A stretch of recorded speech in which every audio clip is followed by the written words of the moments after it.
அன்புள்ளம் கொண்ட பாசமிகு இறைமக்களே, முதலில் உங்கள் எல்லாருக்கும் எனது நன்றியை பதிவு செய்கிறேன். கற்பி யூடியூப் சேனல் வழியாக நீங்கள் இறைவார்த்தை கேட்பதும் பிறருக்கு பகிர்வதும் உங்களது பின்னூட்டங்களை தெரியப்படுத்துவதற்கும் என அத்தனை அன்புக்கும் எனது நன்றியை தெரிவித்துக் கொள்கிறேன். குறிப்பாக சில வருடங்களாக இறைவார்த்தையை படிப்பதில் அதிக ஆர்வம் எனக்கு ஏற்படுகிறது. கடவுள் பலவிதமான செய்திகளை வெளிப்படுத்துகிறார். எனவே அதையெல்லாம் பகிர்ந்து கொள்ளவே இந்த எளிய முயற்சி. இந்த கற்பி யூடியூப் சேனல் உங்களது நண்பர்களுக்கும் இதை பகிர்ந்து கொள்ள உங்களை அன்புரிமையுடன் வேண்டுகிறேன். இறை வார்த்தை நம் வாழ்வுக்கான வெளிச்சம். எனவே நாம் எல்லாரும் இறை வார்த்தையை படிக்க வேண்டும். குறிப்பாக துன்பங்களில், கஷ்டங்களில், வேதனைகளில் எல்லாம் இறை வார்த்தை நமக்கு மிகப்பெரிய ஒரு ஆறுதலாக, நமது பிரச்சனைகளை எல்லாம், துன்ப முடிச்சுகளை எல்லாம் விடுவிக்கிற ஒரு விடுதலை பத்திரமாக அது எப்போதும் நமக்கு இருக்கிறது என்பதை நாம் மறந்துவிடக்கூடாது. அன்புக்குரியவர்களே, இன்றைய தினம் புனித பேதுரு பவுலடியாருடைய பெரும் கோவில் நேர்ந்தளிப்பு தினத்தை அனுசரிக்கின்றோம். உங்கள் எல்லாருக்கும் தெரியும், புனித பேதுருவுக்கும் பவுலடியாருக்கும் ரோமை நகரிலே 2 பெரிய கோவில்கள் தனித்தனியாக இருக்கின்றன. புனித பேதுருவனுடைய பசிலிக்கா கிபி 323ஆம் ஆண்டு கான்ஸ்டன்டைனால் கட்டப்பட்டது. அழகுற இருக்கிற அந்த பெரிய பெருங்கோவிலை பார்க்க லட்சக்கணக்கான மக்கள் இன்றும் ஆவலாய் வருகின்றார்கள். கடவுளின் பிரசன்னத்தை அக்கோவிலில் உணர்கிறார்கள். அதே போல் பவுலடியாருக்கும் கோவில் இருக்கிறது. அது ரோமைக்கு வெளியில் இருந்தாலும் கூட பவுலடியார் கல்லறையின் மீதே அந்த பெரும் கோவில் கட்டப்பட்டது. ஆனால் கிபி 1823ஆம் ஆண்டு அது தீயினால் தீக்கிரையாக்கப்பட்டது. இருப்பினும் உலகம் முழுவதும் மக்களிடமிருந்து அப்போது இருந்த திருத்தந்தையர்கள் நிதியை திரட்டி அழகுற அந்த கோவிலை எழுப்பியிருக்கிறார்கள். 2 பெரிய அழகான கோவில்கள். இந்த நாளில் இந்த 2 கோவில்கள் நமக்கு எதை குறித்து காட்டுகின்றன? கோவில்னாலே நம்ம எல்லாருக்கும் ஒரு சந்தோஷமான அனுபவம் இருக்கும். நம்ம கிராமங்களில் இருக்கலாம், நம்ம ஒரு கோவில் ரொம்ப சின்னதாக கூட இருக்கலாம், ஆனாலும் ஒரு அட்டாச்மெண்ட் இருக்கும் பாருங்கள், ஒரு பாண்ட் இருக்கும் பாருங்கள். நம்ம கோவில்னால் நமக்கு அவ்வளோ பிடிக்கும். ஏன்னா அந்த கோவிலில் எத்தனையோ முறை கடவுளுடைய சன்னிதானத்தில் இறைவனுடைய உடனிருப்பை நம்ம உணர்ந்திருப்போம். எவ்வளோ ஆசீர்வாதங்களை நம்ம பெற்றிருப்போம். நிறைய திரு அருட்சாதனங்களை பெற்றிருப்போம். எனவே நமக்கு பிடித்த கோவில் என்று நம்ம ஊர் கோவில் எல்லாமே நம்ம நினைப்போம். சில நேரங்களில் நம்மளுடைய பல தேவாலயங்களுக்கும் புண்ணிய ஸ்தலங்களுக்கும் நம்ம போகிறோம். தமிழில் கூட மூதுரை, கோவில் இல்லா ஊரில் குடியிருக்க வேண்டாம். உண்மையில் கோவில்களை பற்றியெல்லாம் விவிலியத்திலே என்ன கருத்துக்கள் பதிவிடப்பட்டிருக்கின்றன?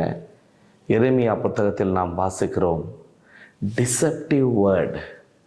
அது ஒரு ஏமாற்று வார்த்தை. Temple of the lord, temple of the lord, temple of the lord. இது ஆண்டவரின் கோவில், ஆண்டவரின் கோவில் என சொல்லுவது ஏமாற்று வார்த்தையாக பார்க்கப்படுகிறது. இன்னும் பல இறைவாக்கினர்கள் சாடுகிறார்கள், இந்த கோவிலை இடிக்க வேண்டும்.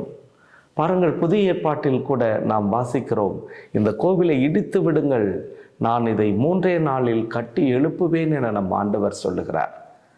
ஆக எது உண்மையான கோவில்? நமது கவன ஈர்ப்பு இன்று உள்ளமும் உடலும் தான் உண்மையான கோவில்.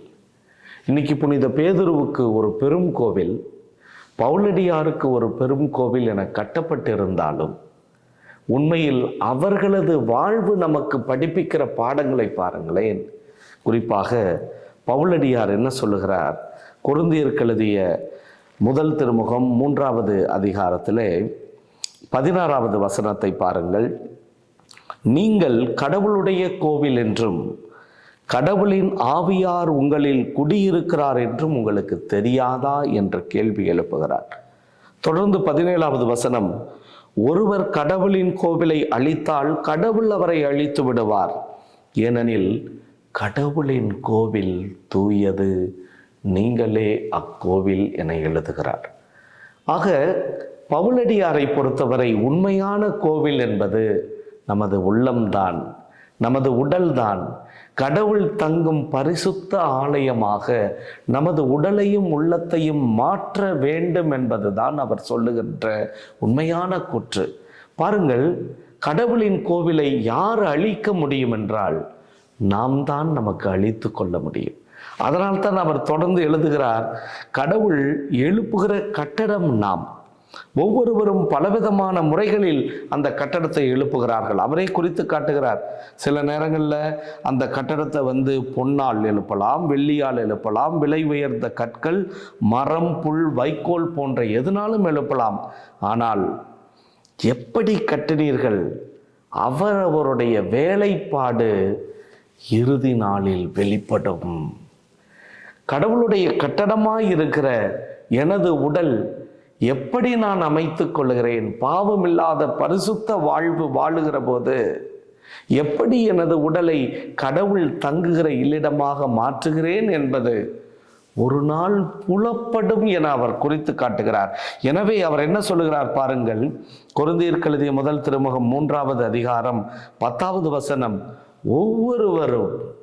ஒவ்வொருவரும் தாம் கட்டும் முறையை குறித்து மிகவும் கவனமாயிருங்கள் என சொல்லுகிறார். அதே பவுலடியார் பின்பு என்ன சொல்லுகிறார்? பவுல், அப்பல்லோ, கேஃபா ஆகிய அனைவரும் உங்களுக்குரியவர்களேங்கிறார்.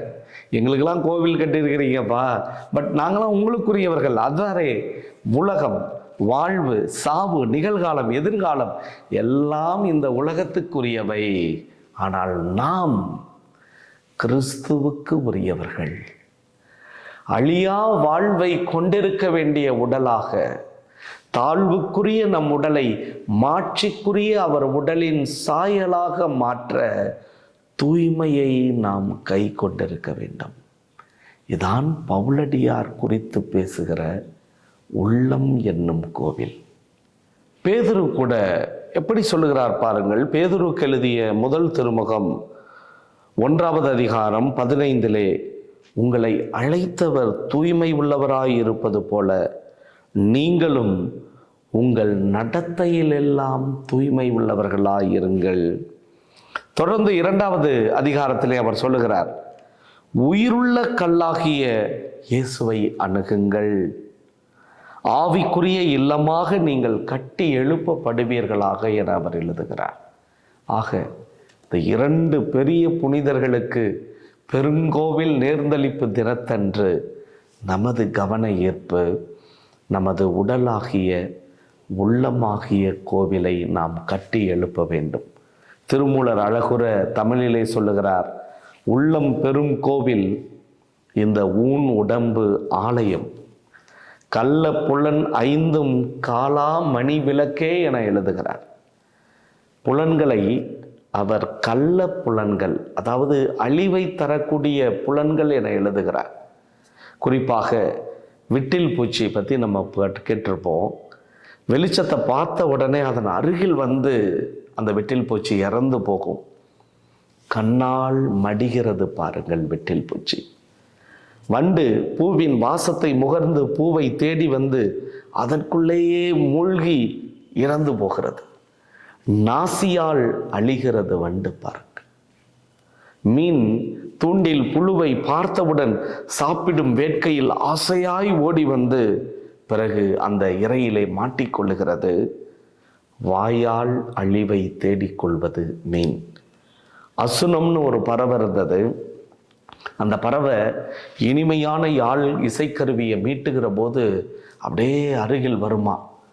தொடர்ந்து பறை முரசெல்லாம் கொட்டினோம்னா அந்த பேரதிர்வை கேட்க முடியாமல் அங்கே இறந்து போகுமா. செவியால் மடிவது அசுனம். ஆக இந்த புலன்கள் எல்லாம் அழிவை தருகிற ஒரு வாழ்க்கையை நோக்கி நம்மை நகர்த்தி கொண்டிருக்க, கள்ளப்புலன் 5 காலாமணி விளக்கே என திருமூலர் எழுதுகிறார். காலாமணி அப்படின்னா மணி விளக்கேனா, காலானா இருட்டு, காலம்னா இருட்டு. அந்த காலாமணி விளக்கே அப்படின்னா ஒரு இருட்டு இல்லாத ஒளியை தருகிறதாக இந்த கள்ளப்புலன்கள் கூட அமைய பெறும். எப்போ தெரியுமா? கடவுள் நமது உள்ளத்தில் வாழ்ந்தார் என்றால். இவ்வளோ ஆழமான செய்தி பாருங்க. இந்த நாளில் இன்றைய வாசகம் பாருங்க. லூக்கா நற்செய்தி 18வது அதிகாரத்திலே இயேசு பார்வையற்ற ஒரு மனிதனை குணப்படுத்துகிறார். அவன் எப்படி கேட்கிறான்? ஐயா, தாவீதின் மகனே எனக்கு இரங்கும். நான் உனக்கு என்ன செய்ய வேண்டும் என கேட்கிறார். நான் மீண்டும் பார்வை பெற வேண்டும். இந்த பார்வை கண்ணிலிருந்து தான் இந்த உலகத்தினுடைய எல்லா விடயங்களும் நமக்குள்ளே போய் கடவுளின் கோவிலை அழிக்கிற ஒரு வாயிலாக இருக்கிறது. நான் மீண்டும் பார்வை பெற வேண்டும். உலகின் ஒளியை நான் கண்டுபிடித்து இருளில் நடவாதபடி என் வாழ்வை அமைத்து கொள்ள வேண்டும் என்பதுதான் இன்றைய விழா நமக்கு குறித்து காட்டுகிற அற்புதமான செய்தி. அன்புக்குரியவர்களே, உள்ளம் என்னும் பெருங்கோவிலை தூய ஆவி தங்குகிற இல்லிடமாக மாற்ற ஒரு நிமிடம் கண்களை மூடி நாம் ஜெபிப்போமா? அன்பு தந்தையே இறைவா, உலகின் ஒளியாய் இருப்பவரே, உன் கோவில் நானாக மாற்றிடுவாய். ஆண்டவரே, இந்த உலகில் ஐம்புலன்களை கொண்டு இந்த உலகத்தை நாங்கள் தேடுகிறோம். பவுலடியாருடைய வார்த்தைகள் மீண்டும் எங்களது இதயத்தில் ஒலித்து கொண்டே இருக்கின்றன. பவுல், அப்பல்லோ, கேஃபா எல்லாம் உலகத்திற்கு உரியவர்கள், உங்களுக்கு உரியவர்கள். அவ்வாறே வாழ்வு, சாவு, நிகழ்காலம், எதிர்காலம் எல்லாம் இந்த உலகத்திற்கு உரியவை. ஆண்டவரே, பல நேரம் இந்த உலகத்திற்கு உரியவற்றையே நாங்கள் ஓடி தேடிக்கொள்ளுகிறோம். உண்மையான ஒளியாம் உம்மை தேடி வர எங்கள் உடலை பரிசுத்தப்படுத்தி கொள்ள வேண்டும். ஆண்டவரே, நீர் என் இல்லத்தில் தங்கிட தூய்மை ஒன்றுதான் நேரிய வழி என்றால் பாவமில்லாத பரிசுத்த வாழ்வை எனக்கு பரிசாய் தந்தருளும். என் ஜெபம் கேளும் நல்ல பிதாவே. ஆமேன்.